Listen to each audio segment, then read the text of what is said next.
देखिए, कल हमने अवतल दर्पण के द्वारा सारे प्रतिबिंब बना दिए थे, तो अब ठीक है, अब उत्तल दर्पण के द्वारा बनाएंगे प्रत्येक स्थिति के लिए। तो फिर वैसे ही चलेंगे शुरू से ही। तो जब वस्तु वक्रता केंद्र पर हो, तो देखिए ये वस्तु हमने वक्रता केंद्र पर रख दी, ये उत्तल दर्पण बनाया है। तो जब वस्तु से प्रकाश की किरण मुख्य अक्ष के समांतर चलती है, तो फोकस से, ये फोकस है, फोकस से आती हुई प्रतीत होती है। चली तो ऊपर को गई, लेकिन ऐसा लग रहा है जैसा फोकस से चली गई। ये तो हैंसी मुड़ कर गई है ऐसे ही, ठीक है, यहां से नहीं गई, लेकिन यहां से ये हमने आभास किया है। दूसरी प्रकाश की किरण सी की ओर जा रही है, यहाँ ये सी है, इसकी तरफ कुछ जाती हुई प्रतीत हो रही है, लेकिन यहीं तक जाएगी, बस यहीं से वापस हो जाएगी ये, लेकिन आभास किया है इसको पार करके। अब इन दोनों किरणों ने, एक इसने और एक इसने, ये काटा है, तो ये बना है प्रतिबिंब, छोटा सा ये बना।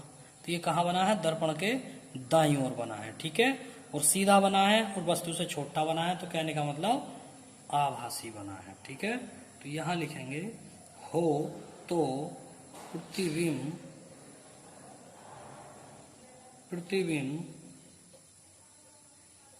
दर्पण के दाईं ओर आभासी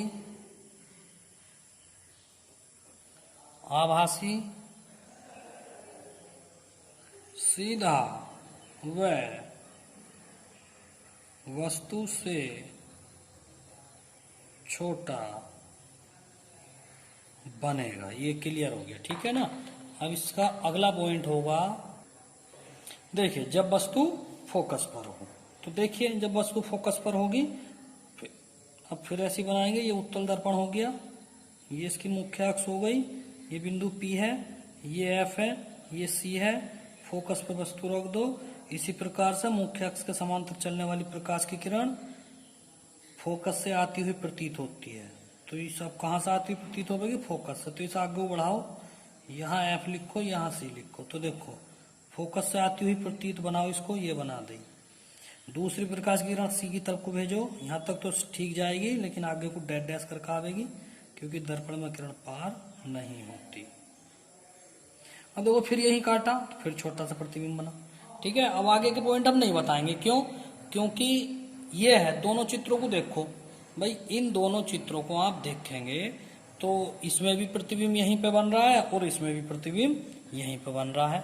तो कहने का मतलब क्या है कि वस्तु तो कहीं भी हो, ठीक है, वस्तु तो कहीं भी हो, लेकिन प्रतिबिंब एक ही स्थान पर बनेगा, ठीक है। वस्तु कहीं पर भी हो, प्रतिबिंब एक ही स्थान पर बनेगा, किससे? उत्तल दर्पण से, ठीक है। अवतल से तो वस्तु हटेगी तो प्रतिबिंब भी हटेगा, लेकिन उत्तल दर्पण में अगर वस्तु हटेगी तो प्रतिबिंब नहीं हटेगा। तो इसके लिए क्या कहेंगे? नोट में बस अब ऐसी सबके पॉइंट एक ही बार लिखे दे रहा हूं मैं। नोट में क्या है? उत्तल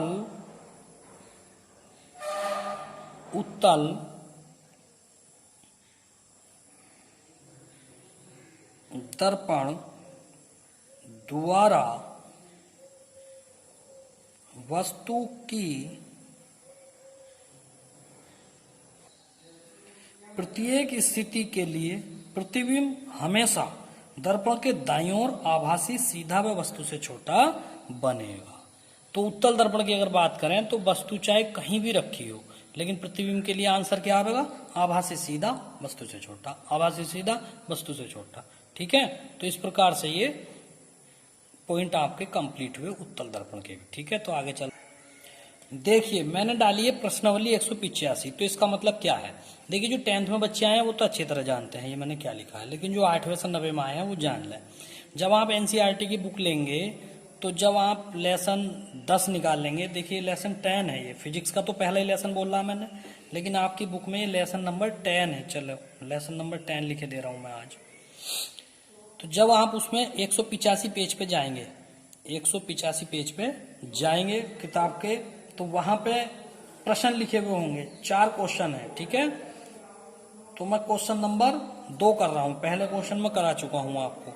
तो उस प्रश्नावली 185 पेज पे क्वेश्चन नंबर 2 का हल कर रहा हूं खाली। ये क्वेश्चन आपको किताब में से उतारना है, मैं केवल हल कर रहा हूं, ठीक है। तो देखिए इसमें क्या है कि गोलीय दर्पण की वक्रता त्रिज्या 20 सेमी है। तो इसमें दिया है वक्रता त्रिज्या दिया हुआ है, वक्रता त्रिज्या आर, ये कितना दिया हुआ है 20 सेमी दिया हुआ है। ठीक है, तो देखिए वक्रता त्रिज्या को आर से प्रदर्शित करते हैं, आर का मान दिया है 20 सेमी। ठीक है, तो इसकी फोकस दूरी पूछी है, क्या पूछा भैया, फोकस दूरी एफ का मान पूछा। तो बहुत सिंपल सवाल है। तो देखिए एफ बराबर जो सूत्र होता है आपका, अब यहां से हल करेंगे, एफ बराबर होता है आर बटे 2, तो 20/2, तो ये हो गया 10 सेमी। तो फोकस आ गया 10 सेमी। ठीक है, इसका क्वेश्चन जो है, प्रश्न जो है आप किताब में से उतारें, किताब ले लेना एनसीईआरटी की। ठीक है, प्रश्नावली 185 पे ये क्वेश्चन आपको मिलेगा। ठीक है, क्वेश्चन नंबर तीसरा है, क्वेश्चन नंबर तीसरा है, पढ़ रहा हूं मैं, उस दर्पण का नाम बताइए जो बिंब माने वस्तु का सीधा व आवर्धित प्रतिबिंब बना सके। तो अभी मैंने बताया है दर्पण मतलब सीधा प्रतिबिंब भी बने और आवर्धित का मतलब बड़ा। ठीक है, सीधा प्रतिबिंब बनेगा और बड़ा बनना चाहिए। अभी मैंने देखिए उत्तल ये प्रतिबिंब बनाए हैं इधर, ये भी सीधे प्रतिबिंब है, लेकिन ये उत्तल दर्पण के द्वारा है, सीधे प्रतिबिंब है। तो इस तीसरे क्वेश्चन में भी यही पूछा कि सीधा प्रतिबिंब कौन सा दर्पण बनाता है, लेकिन आवर्धित का मतलब बड़ा। तो यहाँ उत्तल दर्पण नहीं लिखेंगे आंसर में, अवतल दर्पण लिखेंगे। वो क्यों, उत्तल दर्पण अगर आप लिखते हैं तो उत्तल दर्पण से तो ये प्रतिबिंब छोटा बन रहा है, सीधा तो बन रहा है लेकिन छोटा बन रहा है। ठीक है, तो अवतल दर्पण लिखेंगे। अवतल दर्पण में छठा पॉइंट जो मैंने आपको बताया था, छठे पॉइंट में क्या है, सीधा प्रतिबिंब बन रहा है और आवर्धित बन रहा है। आवर्धित का मतलब बड़ा पूछा गया है इसमें। तो इसका आंसर आएगा केवल एक ही शब्द का आंसर आएगा, अवतल दर्पण।